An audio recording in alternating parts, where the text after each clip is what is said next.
Dainty, Dainty, come and take a seat. Life's a melody, hit a rhythm in my beat. Documenting dreams where the fun and lessons meet. This is my story, sweet and complete.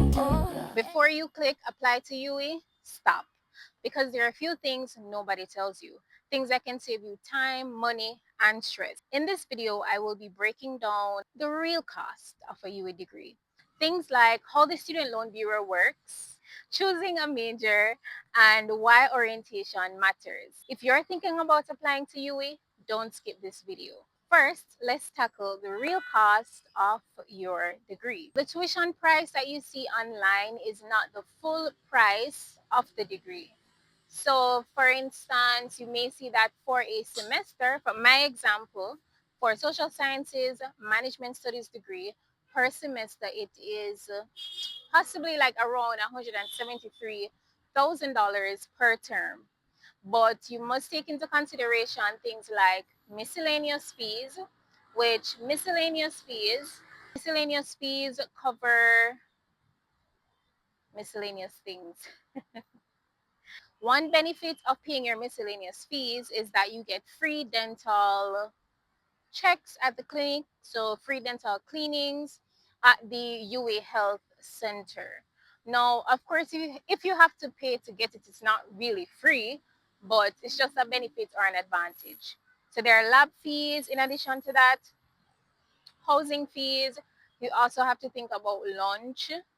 Um, if you're gonna be there for a long time, like for instance, if you're there from 8 to 8 in the night, then that's 2 lunches plus maybe snack in between, and printing and materials as well. So printing stuff, like there's a print tray at the library and you can print your stuff, but it's not very costly, to be honest. It's like $20 a page, I think, no, which is pretty reasonable in comparison to if you were to do your printing outside of UE.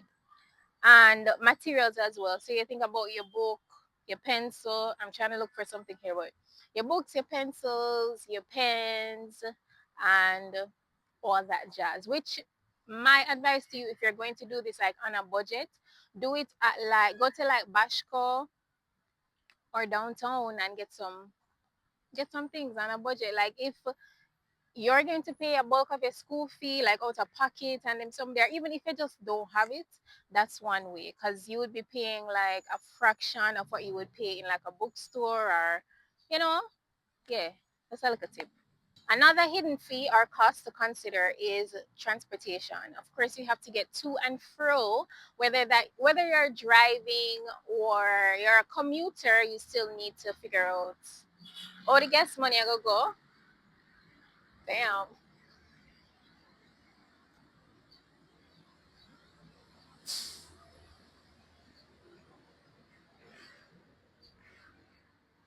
Yeah, you still need to figure out how the gas money I go or how the transportation money I go. Well, my tip for this is get a bus card if you're a commuter. I know it's $50 for it's $50 on the bus if you have a bus card, and if you go to school 5 times. But you know what? I'm not even gonna check that out, because the reality is JTT is not reliable. So we're not even gonna pretend like say we can depend on them, because I have tried to budget my money around that transportation thing and it doesn't work. You're gonna end up having to take taxi, end up having to take coaster. But there are a few things that can help with the transportation costs. If you get a bus card, for instance, you can take something from half a tree to UE, which, I mean, $50 for that. That's a good deal. Whereas you'll be paying $200 on the taxi, or $150 on the commuting bus, which leaves.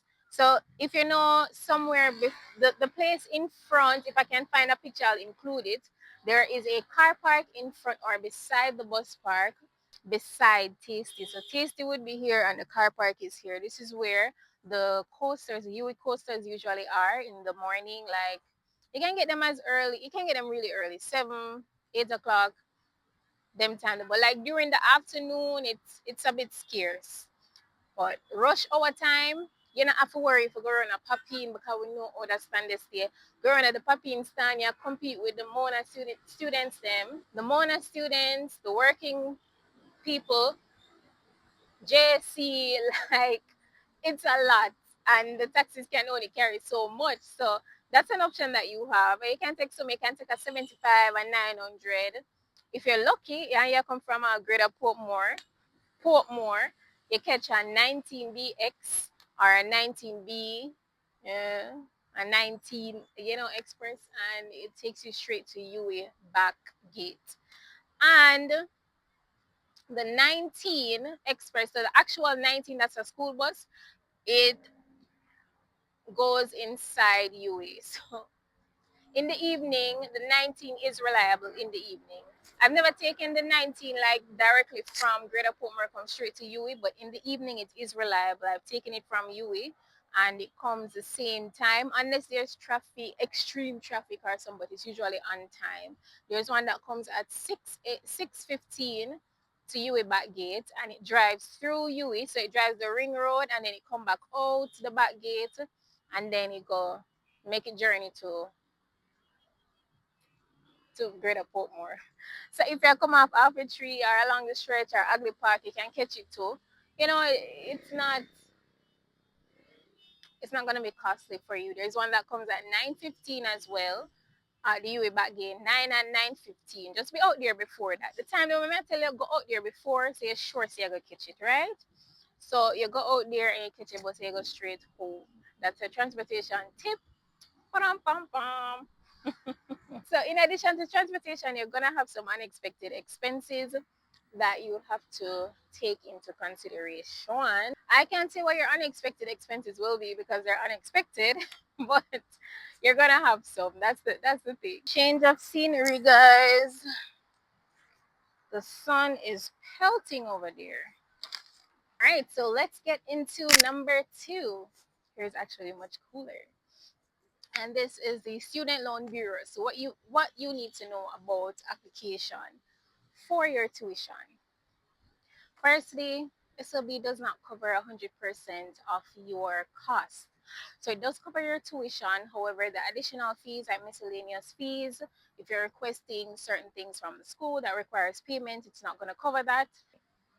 You no longer need a guarantor, thankfully, but you do need someone who you can show that they are financially responsible for you in order for you to complete the loan process. Apply early. That's a major tip. Apply early because it takes weeks and it can take a month or more for you to get approved.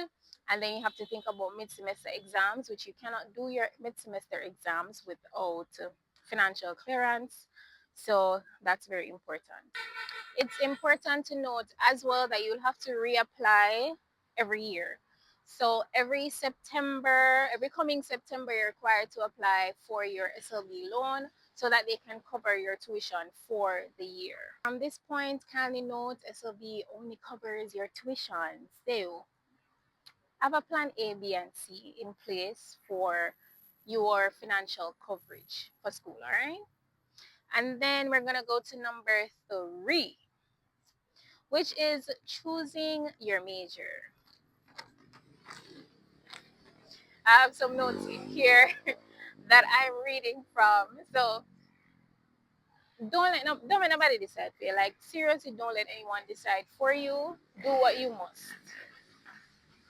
Now, if you're in a situation where you're being told, well, they're not gonna pay for it if you don't do what them say to do, I can't help you with that. Do what aligns with you, or choose something that aligns with what you want to do, and choose thoroughly. So I'm going to get into that shortly. But there are some questions you can ask yourself in regards to choosing the degree that you're going to do. What career path do I want? What career path do I want? All right.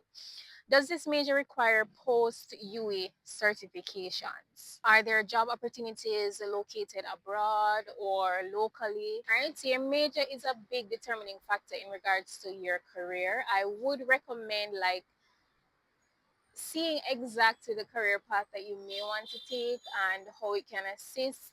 Sometimes you may see some majors and you may think it's just a one-way street. Like maybe you see entrepreneurship and you think, oh, if you're doing entrepreneurship, then you need to be an entrepreneur.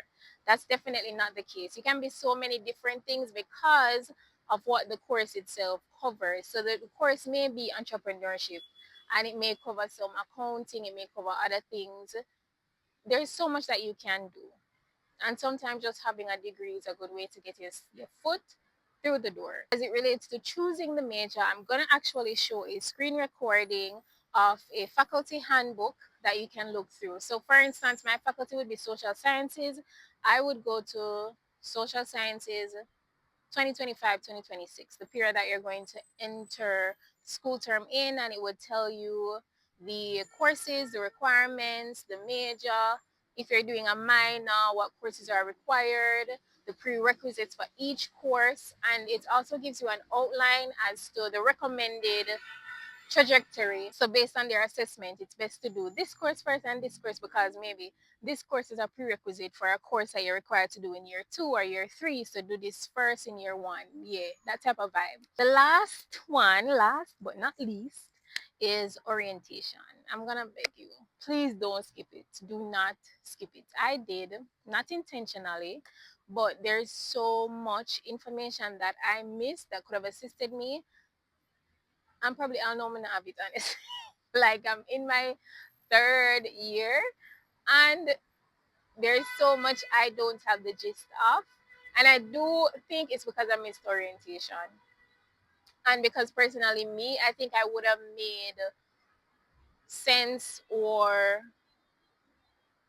utilized orientation wisely. There are clubs there that you can learn from, faculties, people, lecturers, so many questions you could ask, get a gist of certain things. They can ask other students. I mean, other students will always be there to ask, but I think that's a great, like, it's the perfect environment to ask all the necessary questions. I would definitely recommend, don't skip it. Orientation, it teaches you a few things like how to navigate the campus and how to register for courses. So it's literally like a rundown, an example, a DIY, how to do everything.